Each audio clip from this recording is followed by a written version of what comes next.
গড়ে ধরি। আর আশেপাশে মানুষ দেখা ফেলাইলো, আর তোমার সাথে কি আমার এখন জড়া ধরার মতো প্রেমটা হয়েছে? হয়নি। শহরে যাওয়ার পর যদি আমার জন্য প্রেম বাড়ে, আরেকটা পরে দেখা যাবে।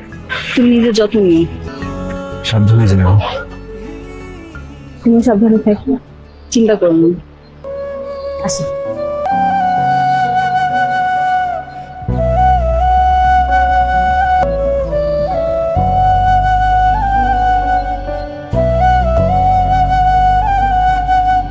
হ্যালো, হ্যালো, কেমন আছো?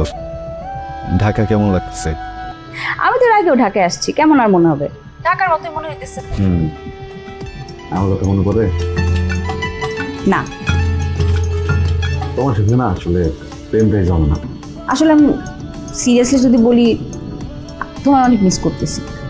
ক্লাসে যাওয়ার জন্য যখন রিক্সা উঠি না, পাশের সিটটা তো খালি থাকে, মনে হয় তুমি পাশে থাকলে ভালো লাগতেছে না। তাড়াতাড়ি চলে আসো তো ঢাকায়। সত্যি? সত্যি। আসবো।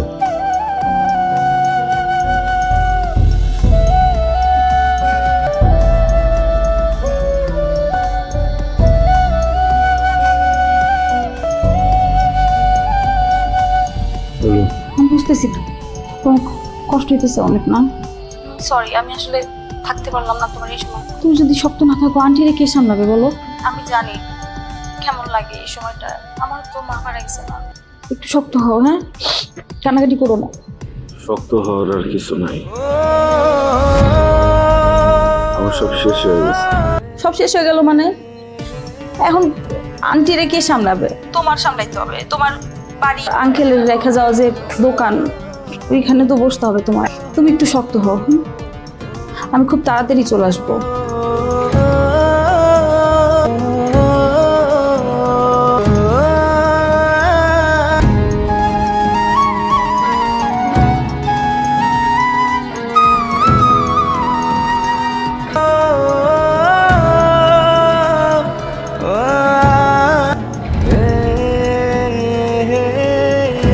হ্যাঁ মিতু, এই শুন, এই পলাশ কি অবস্থা রে? মানে পলাশ আমি অনেকক্ষণ ধরে ফোন দিতেছি, ফোন ধরতেছে না।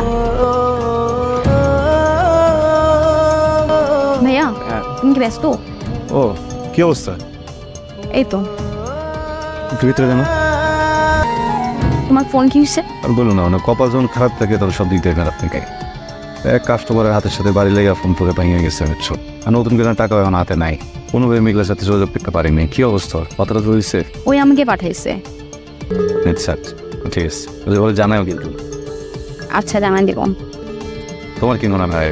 দেখলাম অনেক ভালোবাসি। হয়তো ভালোবাসে, কিন্তু আমি শিওর না। শিওর না? আবার কি? আমি শিওর। তোমার মোবাইলটা ভাঙলো কিভাবে বলতো? আরে আর বললো না, ওষুধটা নেওয়ার সময় হাতে ধাক্কা দিয়ে মোবাইল ডাক্তার খেয়াল করে নেই, সিম সব দেখলাম খুলে টুলে দৌড় দিতেছে। অনেক চেষ্টা করছে এরপরে চালু করা, চালু গেল না। বুঝতে পারছি। আচ্ছা শোনো, আমি কিন্তু সামনের সপ্তাহে বাড়ি আসতেছি। সত্যি? সময় দিব না আমাদের? আমি আগে আসি রে বাবা, তারপর দেখা যাবে কোথায় দেখা করবো কি তো করবো না। এখন তো যেতে হওয়ার তো কিছু নাই।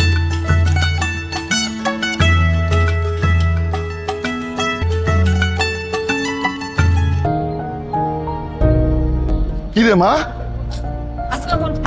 আসলাম। তুই না বলে চলে আসলি, একটা খবর দিবি না? তোমার একটু দেখতে ইচ্ছে করতেছিল। চল ভিতরে চল। তোমার শরীর ভালো তো? একদম।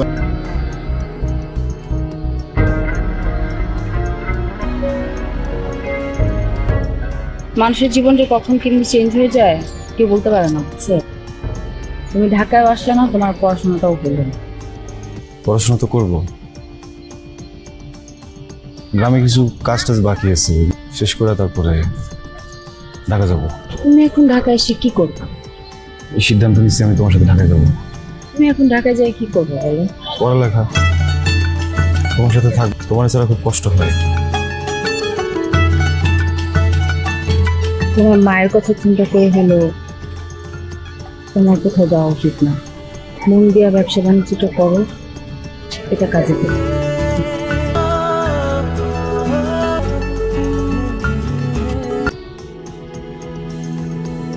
বলবি তাহলে আমি আসি। হ্যাঁ, আসসালামু আলাইকুম।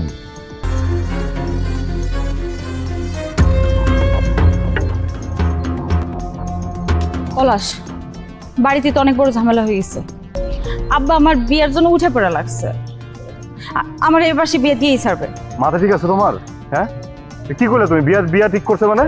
আর তোমারে কত করে বলছি যে আমার সাথে চলো ঢাকা, একসাথে গ্রাজুয়েশনটা শেষ করি। এটা শেষ করলা না, কিছুই করলা না। আমি তো জানতাম, আমি যেটা ভয় পাইতেছিলাম সেটাই এখন হইতেছে। তো আমার সাথে কি হয়েছে তুমি জানো না? পলাশ, আমি তোমার সমস্যাটা বুঝি, কিন্তু আমার আব্বারে কে বুঝাবে বলো? এই কথার মানে কি? কথার মানে কিছু দেখো, আমার হাতে যতদূর সম্ভব যা করা দরকার আমি করব, আমি চেষ্টা করব, বাকিটা আমি জানি না। ভালোবাসার মানুষের জন্য না মানুষ অনেক কিছু করে। আমি কি বলছি আমি করব না? আমি তো চেষ্টা করবো বললামই, কিন্তু আমার হাতে যদি কিছু না থাকে, আমি যদি কিছু না করতে পারি, আমরা ক্ষমা করে দিও। ক্ষমা করে দিও মানে কি? হ্যাঁ, তুমি এরকম কেন? কিরকম করবো আমি? একদিনের সম্পর্ক আমার তোমার সাথে, যে আমি এক জায়গায় বিয়ে হয়ে যাবো চুপচাপ এনে পয়সা থাকবো?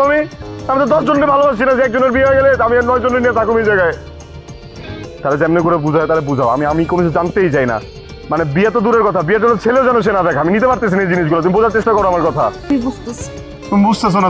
তুমি বুঝতেছো না। তুমি বুঝতেছো না। তোমার মায়ায় আমি বিভোর, ভূমিহীন পৃথিবী নীরব শহর, ভোরের শিশিরের জলকণায় আয় এই মন বুঝেও কিছু বোঝে না।